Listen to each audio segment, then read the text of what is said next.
Hi, Elizabeth. Thanks, Heather. Well, critics had mixed reviews of President Obama's State of the Union address, but what about the actual audience, the American people? Frank Luntz, it's his job to find those answers. He's a pollster and Fox News contributor and joins us this morning with brand new dials. So last night, a lot of movement, probably up and down as we saw those polls. I want to bring you to the first one. The president made a controversial statement on climate change. Take a listen to this. But the debate is settled.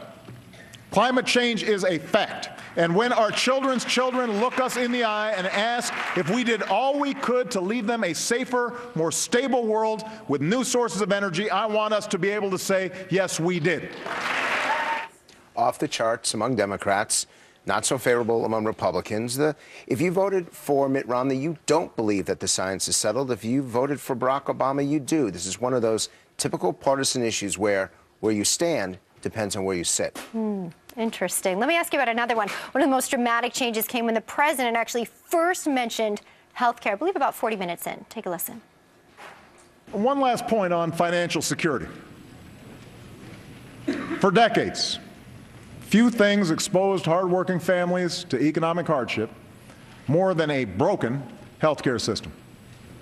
And in case you haven't heard, we're in the process of fixing that. Whoa.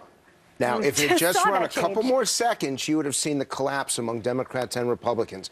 There's one thing in Washington that transcends all the partisan politics. We're seeing what you're talking about now. Which is nobody thinks this health care program is working. Nobody thinks the rollout was effective. Nobody believes in the policies. They simply don't trust the president. So even though he repeats it again and again, the American people have said this is not the health care plan that I was promised. The president did not keep his promises. That would have been an expected or projected split. Yes, the Democrats should have gone up. And that shows you how powerful people feel about the mistakes that have happened in this rollout.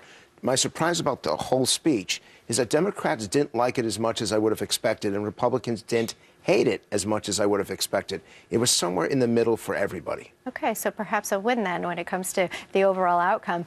You also asked viewers for their opinion on the president's plan to use executive order to get things done. Take a look.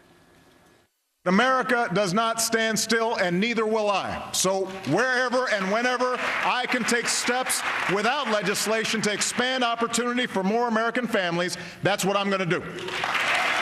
You almost needed a couple more lines to take care of that split there. And it was as though Republicans and Democrats were breaking the dials in the other direction. It is frightening for half of America to think that this president could ignore Congress and do just what he wanted without any kind of checks and balances. And for the other side, for the Democratic side, they're tired of Congress standing in the president's way. They want him to be able to get the policies through. So that was an example of this really, really sharp partisan divide that accurately reflects where America is right now. Well, and that one could also change, could be flipped into that reverse depending on who's in office. Exactly. So you'd have Republicans. When Reagan would do something similar, you had Republicans cheering him and Democrats booing. The consequence of this speech will not be significant except for one aspect, which is these divisions that exist in America today will be even greater tomorrow because of what was said in that speech. Wow. Frank Luntz, we always love when you bring us the real details and breakdown. Thank you.